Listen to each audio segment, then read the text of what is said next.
Hello बच्चों, welcome to मेधावी गुरुकुल। आज जो हमारा टॉपिक है वो है डाइजेस्टिव सिस्टम। आखिर डाइजेस्टिव सिस्टम होता क्या है, उससे पहले हम देखते हैं कि डाइजेशन क्या होता है। देखो, डाइजेशन क्या है। जब भी कोई हम फूड खाते हैं, वो हमारा शरीर उसको सीधे सीधे रूप में प्रयोग नहीं करता। मतलब कि अगर हम अमरूद खा रहे हैं या फिर हम एक एप्पल खा रहे हैं, तो क्या हमारा शरीर उसको डायरेक्ट यूज़ में ले लेगा? नहीं।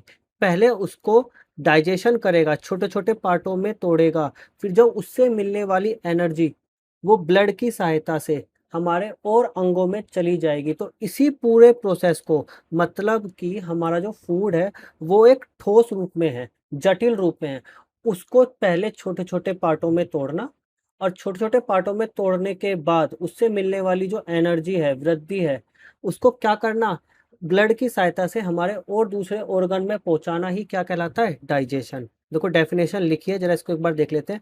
भोजन में उपस्थित पदार्थों को पाचन रस और एंजाइम की सहायता से, जो भी हम फूड खाते हैं, वो किसी डाइजेशन जो होता है वो किसी एंजाइम की सहायता से या फिर पाचन रसों की सहायता से सरल और घुलनशील पोषक तत्वों में बदलने की प्रक्रिया क्या कहलाती है? पाचन कहलाती है।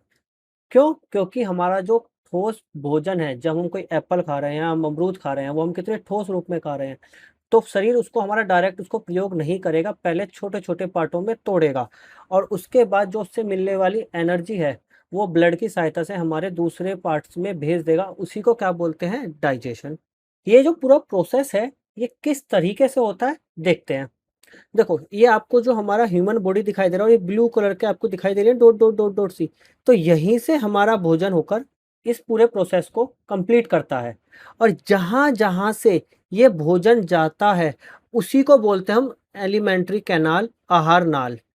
देखना, ध्यान से सुनना कि जहां जहां से हमारा भोजन होकर गुजरेगा, जहां से हमें एनर्जी मिलेगी भोजन से, उसी को क्या कहते हैं हम? आहार नाल या एलिमेंट्री कैनाल, जिसमें हमारा माउथ है, oesophagus, stomach, small intestine, long intestine, rectum और एनस, ये सभी हमारे आहार नाल का हिस्सा होते हैं, जहां से हमारा भोजन होकर गुजरता है। देखो, सबसे पहली बात, ये एक लंबी नली की तरह है जो कंटिन्यूअस है, ठीक है ना। ये स्टार्ट कहाँ से होती है? हमारे माउथ से, क्योंकि खाना सबसे पहले हम माउथ में ही रखेंगे। तो माउथ से स्टार्ट होती है और रेक्टम, गूदा पर जाकर खत्म हो जाती है, ठीक है ना। जो मैंने आपको बताया था, इसी मार्ग से भोजन शरीर के अंदर प्रवेश करता है, पचता है और अवशोषित किया जाता है। आप सिंपल सी बात याद रखेंगे, भोजन जहां जहां हमारा जाएगा, उसी को क्या बोलते हैं? एलिमेंट्री कैनाल बोलते हैं, ठीक है ना।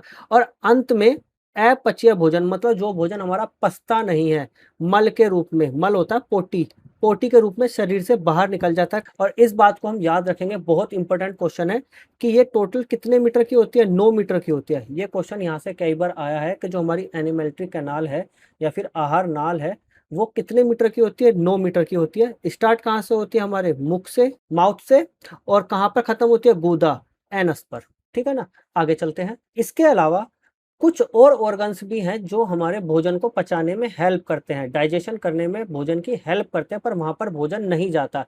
इसीलिए इन पार्टों को हम क्या बोलते हैं? सहायक पाचक अंग।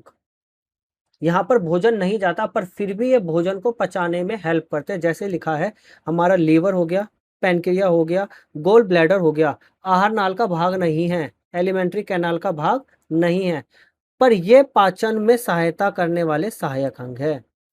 इसीलिए इनका नाम क्या है? ये हमारा हमारा यहाँ से भोजन जाता तो नहीं है, बट ये हमारे भोजन को पचाने में हेल्प करते हैं, सहायता करते हैं, इसीलिए इनका नाम क्या है? सहायक पाचक अंग। जैसे हमारा एक है लीवर, ये क्या है? सबसे पहली बात हम याद रखेंगे, ये सबसे बड़ी ग्रंथि है हमारे शरीर की। जो लीवर है, हमारे शरीर की सबसे बड़ी ग्रंथि है। यहाँ से क्या निकलता है? यहाँ से निकलता है बाइल जूस। हमारा लीवर क्या निकालता है? बाइल जूस निकालता है, जो हमारे फैट को क्या करता है? पाचन में सहायता करता है। हमारे शरीर में फैट पाया जाता है, या जो हम फैट खाते हैं, उसको हेल्प करता है हमें पचाने में। इसी के नीचे पाया जाता है गोल ब्लैडर। गोल ब्लैडर का काम क्या है? गोल ब्लैडर क्या काम करता है कि जो लीवर से हमारा बाइल जूस निकलता है, उसको स्टोर करता है। रस का क्या करता है? स्टोर करता है, संग्रह करता है। और जब इसकी जरूरत पड़ती है, तो छोटी आंत में इसको भेज देता है। किसको पचाने के लिए? वसा को, फैट को पचाने के लिए।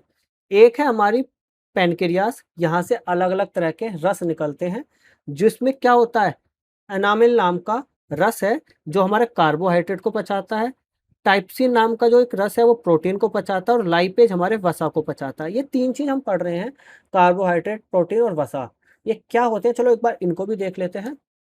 सबसे पहले कार्बोहाइड्रेट। कार्बोहाइड्रेट देखो हमें मिलता कहाँ से है, हमें रोटी से मिलता है, चावल से मिलता है, आलू से मिलता है, मक्का और केला से हमें मिलता है कार्बोहाइड्रेट, जो हमारे शरीर को क्या देते हैं, ऊर्जा प्रदान करते हैं। ये बहुत इंपॉर्टेंट क्वेश्चन है कि हमारे शरीर को ऊर्जा प्रदान करने वाले न्यूट्रिशन कौन से हैं या फूड कौन से हैं, उनको हम क्या बोलते हैं, कार्बोहाइड्रेट, जो हमारे शरीर को क्या देते हैं, तुरंत ऊर्जा प्रदान करते हैं। देखो जैसे बाइक को चलाने के लिए पेट्रोल की आवश्यकता होती है, उसी तरह हमारे शरीर को चलाने के लिए कार्बोहाइड्रेट की आवश्यकता होती है, इसलिए कार्बोहाइड्रेट को क्या बोलते हैं, एनर्जी। आगे है प्रोटीन। प्रोटीन किस चीज में हेल्प करता है, हमारे शरीर को बनाने में, हमारे शरीर की वृद्धि में, ग्रोथ में प्रोटीन बहुत इंपॉर्टेंट रोल अदा करता है।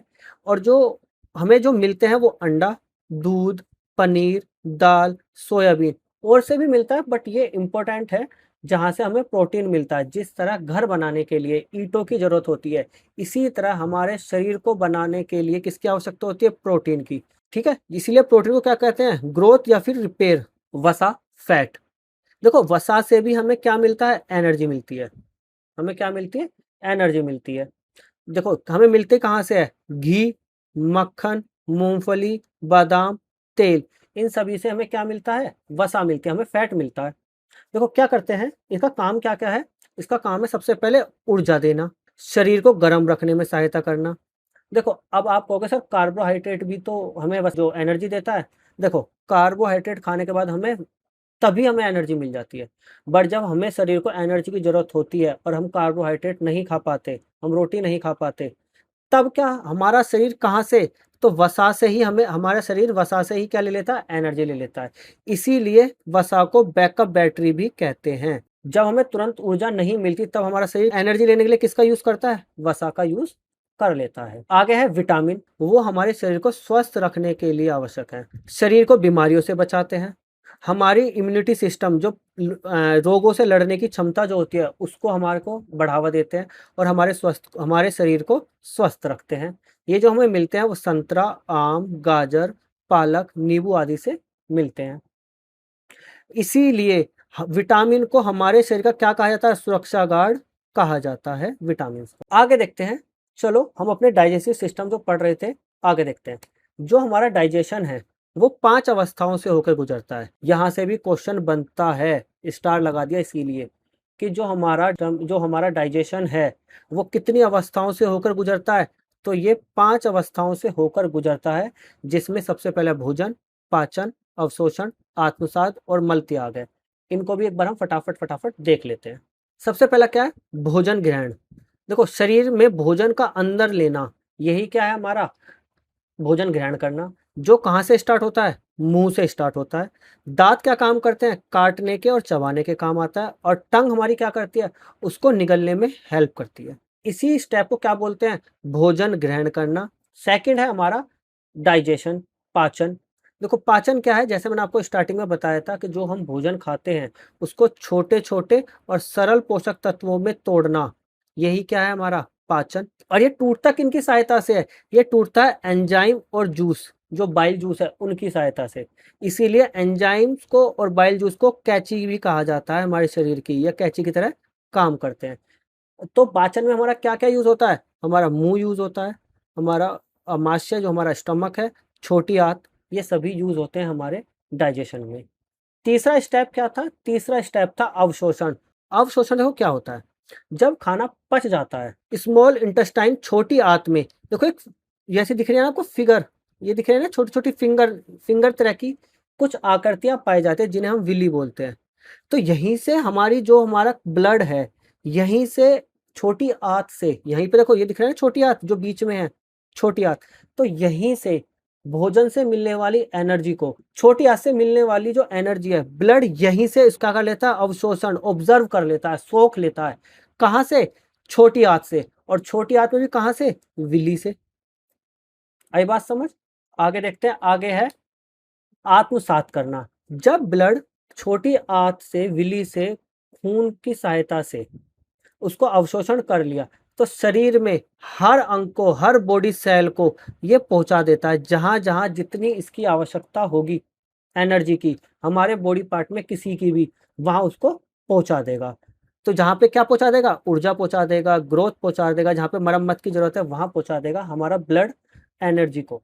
और लास्ट है हमारा मल त्याग, जो शरीर में अपचित भोजन, मतलब जो अनडाइजेशन या अनडाइजेस्टेड वेस्ट मटेरियल है उसको बाहर निकाल देता है। इसी को कहते हैं मल त्याग, मतलब मल का मतलब पोटी, जो हिस्सा हमारा पचा नहीं है वो उसको बाहर निकाल देता है।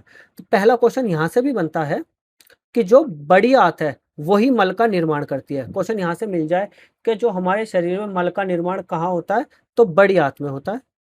रेक्टम क्या है? रेक्टम एक जगह है, यहाँ पे पाई जाती है, जो हमारे जो अपशिष्ट पदार्थ है, जो अपचित भोजन है, उसको स्टोर करते हैं।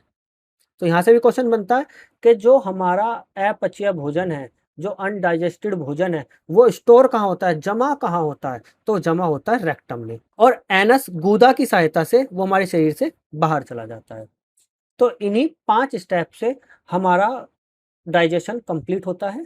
आगे देखते हैं, ठीक है। अब जहां जहां हमारा भोजन गया, तो इसमें एक बॉडी पार्ट तो हेल्प नहीं करी, इसमें बहुत सारे बॉडी पार्ट्स ने, बहुत सारे ऑर्गन्स ने हमारी हेल्प करी है। इन्हीं सभी ऑर्गन की सहायता से जो हमारा भोजन पचा है, इसी सिस्टम को क्या कहते हैं? Digestive system. ये जो पूरा एक सिस्टम काम कर रहा है भोजन को पचाने में, उसी को क्या बोलते हैं? डाइजेस्टिव सिस्टम बोला जाता है। परिभाषा वही है कि पाचन तंत्र वह तंत्र है, मतलब वो सिस्टम है जो भोजन को सरल पोषक तत्वों में बदलता है और शरीर को ऊर्जा देता है। तो जो हमारी फूड जर्नी है, जो मैंने आपको बताई थी, माउथ से स्टार्ट होगी, फिर ईसोफेगस में जाती है, फिर स्टमच में जाती है, फिर स्मॉल इंटेस्टाइन में जाती है, लार्ज इंटेस्टाइन में जाती है, फिर रेक्टम और गूदा की सहायता से बाहर चली जाती है। इन सभी बॉडी पार्ट को हम अपने डाइजेस्टिव सिस्टम पार्ट 2 में देखेंगे, जो कल 7 बजे आपको मिल जाएगी। यहाँ तक आपको वीडियो कैसी लगी कमेंट में बता के जरूर जाना। इस वीडियो को लाइक करना, अपने दोस्तों के साथ शेयर जरूर कर देना। Thank you.